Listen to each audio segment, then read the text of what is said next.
Napoleon said, number one, a leader needs unwavering courage. And I don't know if I totally agree with the unwavering part of this or not, because sometimes our courage does waver a little. You know, bend but not break. You know, courage mounts up, and then sometimes we have the doubts that creep in, and we reach a little deeper to find that courage that overcomes our doubts and our fears. So I would probably debate a little bit with Napoleon on this unwavering courage, because sometimes courage does waver.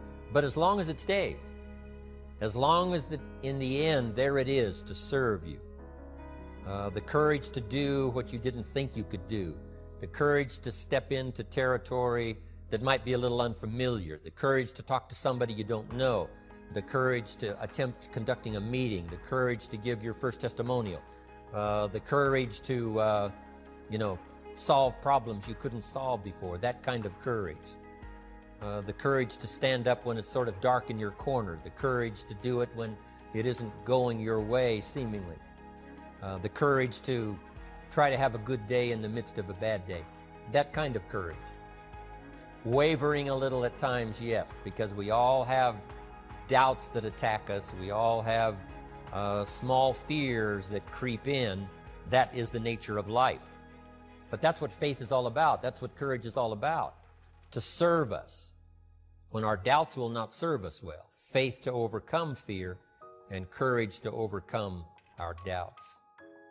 But that is a good quality, a good attribute for a leader, and that's unwavering courage. Second, Napoleon said self-control. That, of course, is the very essence of life itself, is self-control. Because we all have this warfare going on. You know, it's going on in the world, the warfare between liberty and tyranny. In our own body, the warfare between health and illness, the struggle is on. The struggle between light and darkness, the struggle between good and evil. I call it opposites in conflict. And as soon as you're born into the world, as soon as you find yourself and discover yourself on this spinning planet headed somewhere, you know that this exists. To be a civilized society, we must drive the dark side of our nature into a small corner and let the positive side flourish. Early, we must learn to exercise self-control. Power is a wonderful thing, but it must be exercised properly. It must be exercised to benefit and not to destruction. So self-control is certainly necessary to be a strong leader, so that you can become the best example. The example of having your temper well managed, to having that dark side of your nature under control. The best example of choosing wise words and not being careless, that kind of control. Control of your appetite, control of your desires, so that they fit into the positive side of life and not the negative side. Self-control, very important. Then he said, a leader must have a keen sense of justice. How very true. Justice we become familiar with, you know, even when we're small. When certain things that happened or were done to us that something told us that wasn't right. Someone did us wrong. We have that sense of right and wrong, and it starts very early. Then we have to have that sense of utilizing what's right and what's wrong, so that we develop this sense of justice, this sense of being fair, this sense of being on the positive side, on the right side. To minimize a person's mistakes, they need to have this sense of justice. We have to have justice when we're building an organization. You know, what's fair, what is a good balance. The marketing system that Mark put together has to be fair for everyone. If you have a customer and you take care of that customer, someone else cannot come along and take that customer. The same is true with the distributor. Certain rules and regulations, so that all of us have a chance to fit within this framework of fairness, justice, and what's right. Otherwise, enterprise cannot work. Otherwise, we have what we call, in a political sense, anarchy, where there is no justice, when might is the order of the day, power is the order of the day, not the law, not the rule, not what's right, but power. And we would all dismiss that. It's been a catastrophe in the last 6,000 years, the governments that resorted to power instead of democracy, that resorted to intimidation instead of freedom. And we all know the terrible toll that that takes. But it takes a toll not only politically in a country or politically around the world, but it takes a toll even in enterprise. It takes a toll in school if a teacher is unfair. It takes a toll in working on a team where someone is unfair, or where the leadership is not fair in the administration of justice. So this is true, a keen sense of justice and what's fair and what's right. Part of this we have to learn as we go. You know, you don't have it all the first year. You haven't got it all the second year, the third year. After all the years that I've, been around, both as a human being and as a business person, we're still, even at these years, trying to decide what's best, what's fair, what's right, to give balance to our life and to build on a firm foundation for the future. So I agree with Napoleon. Good idea. A sense of justice. Here's another one, he said, definiteness of decision. Indecision is the thief of opportunity. If you don't decide, the opportunity could slip away. If you don't decide what you're going to do today, the day could get away and you're not very effective. I talked about in my recent travels about time management. Here's one of the best ideas of time management. Don't start the day until you have it finished. Is it possible to finish the day before you start it? And the answer is yes. If you don't finish it to the best of your ability, have some idea, some good plan, sure enough, the day escapes. And in the morning you say, let's see, what should I do now? In the afternoon you say, hey, time's getting away from me, what should I do now? And now most of the day is lost. Most of the day escapes not being utilized and doesn't work for you simply because you didn't make those decisions early, at the early part of the day. The decisions we make in the early part of our life sometimes last for a lifetime. The early decisions that you make about what you're going to do with your life as far as Herbalife is concerned, those decisions are vitally important. If you neglect them and don't make them, sure enough, the time passes and the opportunity sometimes is diminished, and sometimes you spend a lot of time now catching up simply because you didn't make those early decisions. So it's the decisions at the first of the day, it's the decisions at the early part of the month, it's the decisions at the early part of the year that greatly determines what kind of year you're going to have. The decisions you make in the early days of your marriage, sometimes those are the decisions that affect the marriage for a lifetime. The decisions you make at the first chance you see opportunity, those decisions, what you're going to do with it, how far you're going to take it, what it's going to be meaning to you in the years to come. Those early decisions are vitally important. Then we need decisions to correct poor decisions, to overcome our mistakes. It's possible, of course, for all of us to make unwise decisions. And at the end of 1 year, at the end of 1 week, 1 month, or at the end of a few years, we say, that decision cost me too much. Cost me a lot of time, cost me a lot of money, cost me maybe a good relationship, cost me a chance to be productive. But as long as you're alive, there's still a chance to use new decision power to correct the mistakes of decisions that were bad in the past. All of us have the opportunity to do that, but I think Napoleon was right here too. You got to be definite in making decisions so that the opportunity doesn't pass you by. Take advantage. Here's the next one. Napoleon Hill said, a good leader has definite plans. How important that is. And of all the years, I think, to cash in on Herbalife's momentum and make some plans for the future, this has got to be one of the greatest years. Herbalife in these 18 years now has created some incredible momentum, not only in opening up the countries, but momentum in the refinement of our marketing, momentum in developing new products, momentum in developing our support system. The key is now for you to make plans to ride on that momentum. Herbalife is like the tide that comes in, and the rising tide lifts all the ships if they're in the water. If your ship and your boat is not in the water, even though the tide comes in that would lift all the ships, if yours is not in the water, then it doesn't benefit you. So here's what you should do. Have the same intensity to make your plans for the future as Mark Hughes has. As the President's team, Chairman's Club especially, make the plans for the Herbalife Company future, you've got to now make your plans. Don't let this momentum pass you by. Don't let this momentum go uncashed in on. Don't let it be like a lost cause for you.